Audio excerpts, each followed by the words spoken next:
Welcome to the Deep Dive. Today we're taking a closer look at intermittent fasting. Definitely a topic with so many claims out there. Our mission is to unpack what it truly is, how it works, its potential advantages, and, well, crucially, the necessary precautions, all based on the sources we've explored. It's certainly popular, yeah, but the nuances really matter. We should focus on the evidence-based effects, really digging into the science and physiology behind it. Okay, so what exactly is intermittent fasting then? It's not about what you eat, right? More about when. Like alternating periods of eating and fasting. I hear it has pretty ancient sort of evolutionary roots. Precisely. And yeah, this is where it gets really interesting. What's actually happening, at the cellular level when you fast, your insulin levels drop significantly, which essentially allows your body to switch gears and start burning stored fat. That offers a protective effect against type 2 diabetes. Also, human growth hormone, or HGH, that actually increases. HGH, what does that do? Well, it helps with fat burning, but also muscle preservation. And maybe the most fascinating part is something called autophagy gets activated. Autophagy. That sounds complicated. Is it like the body's internal spring cleaning system? That's a great way to put it, exactly. It's the body's own cleaning service, recycling damaged cells, and studies right now are actively looking into its potential against diseases like cancer and Alzheimer's. There are even changes in gene expression that seem to be linked to longevity. Wow, that's pretty profound stuff happening aside.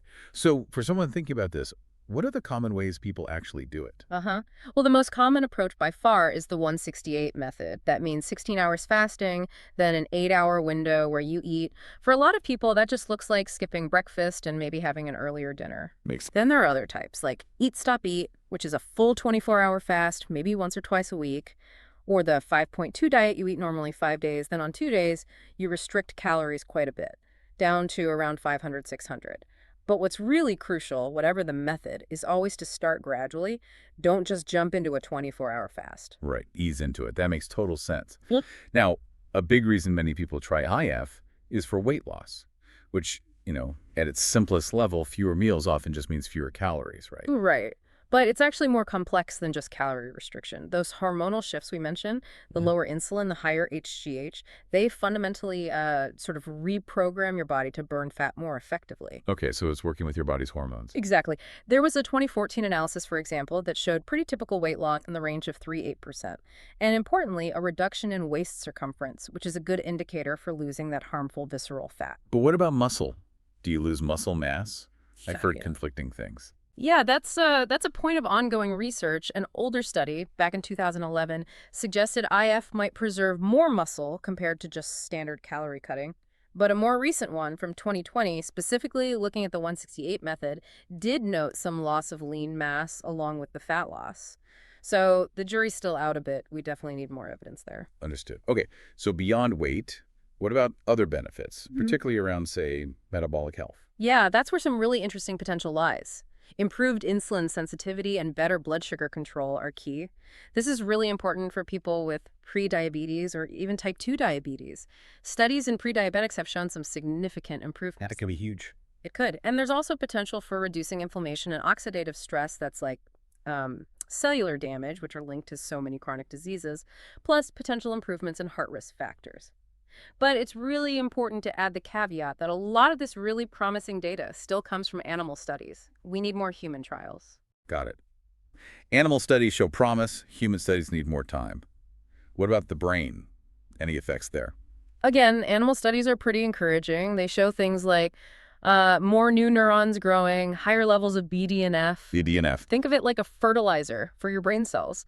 Helps them grow and survive. Animal studies also hint at protection against stroke damage and maybe even Alzheimer's pathology. But when we look at human studies on things like memory improvement, they're generally small, and frankly, we need more solid evidence before making big claims. Okay, good to keep expectations realistic. Let's tackle some myths. Like, is skipping breakfast always bad for you? Not necessarily, no. If your overall diet across the eating window is nutritious and balanced, skipping breakfast isn't inherently harmful for most adults. Another common myth is that IF tanks your metabolism. Right, I hear that one a lot. Yeah. Actually, shorter fasts, like the 168, might even give it a slight boost. It's really only very prolonged fast we're talking, over 3 days that could potentially slow it down. And, this all brings us to a really vital point.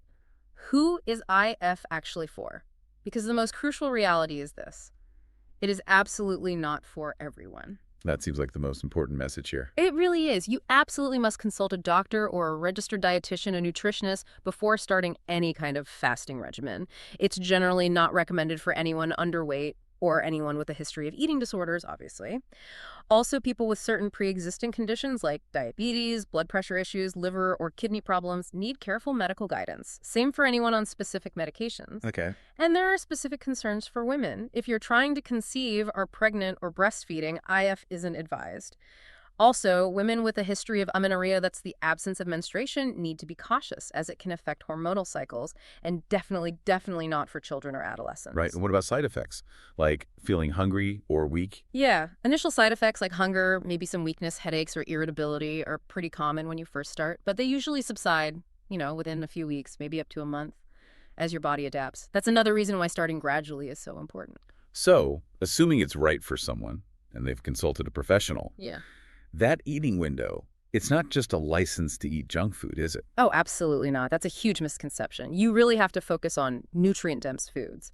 Think quality proteins, healthy fats, loads of vegetables, low-sugar fruits, whole grains. Avoiding ultra-processed foods is fundamental to getting any benefits. And during the fast, what can you have? Stick to things with 0 calories. Water is best. Black coffee is usually fine. Unsweetened tea, too. Basically, calorie-free drinks. Definitely no sugary beverages, not even diet sodas necessarily, and no caloric broths. Those will break the fast. What about combining IF with exercise? It's generally possible, yeah, and some evidence suggests it might even boost fat burning if you exercise in a fasted state. But the key is always listening to your body. Don't push too hard, especially at first, and make sure you replenish nutrients properly after your workout during your eating window. Okay, so what are the big mistakes people make when they try IF? Probably the biggest is overcompensating during the eating window, either by eating huge amounts of food or just choosing really poor quality processed stuff that negates the benefits. Also, not getting enough variety of nutrients because the eating window is shorter, ignoring body signals like feeling overly stressed or getting sick, definitely not consulting a professional first, Yeah. starting too aggressively, like jumping straight into long fasts, and breaking the fast with really unhealthy food choices. That's a good list of pitfalls. Oh. So to kind of wrap things up, it seems like intermittent fasting is, well, a potential tool. It has some interesting preliminary science behind it for weight management, metabolic health, and maybe for some people it just simplifies their eating routine. That's a fair summary. It's a tool, yes. But the key message, really, from all the sources is it's not some magic bullet, and it's definitely not suitable for everyone. Individual health context, sustainability, those always have to come first. And I'll say it again. The number one recommendation is always talk with your healthcare professional to figure out if it's safe and appropriate specifically for you. Absolutely. So here's something to think about. If we consider how the body actually activates those cellular repair and cleansing mechanisms during fasting, Yeah. this practice that's rooted in ancient times but we're adapting for today, how might that really change our perspective on food, on eating patterns, Yeah. and maybe even on long-term well-being? It's certainly a question that gives us much to continue thinking about.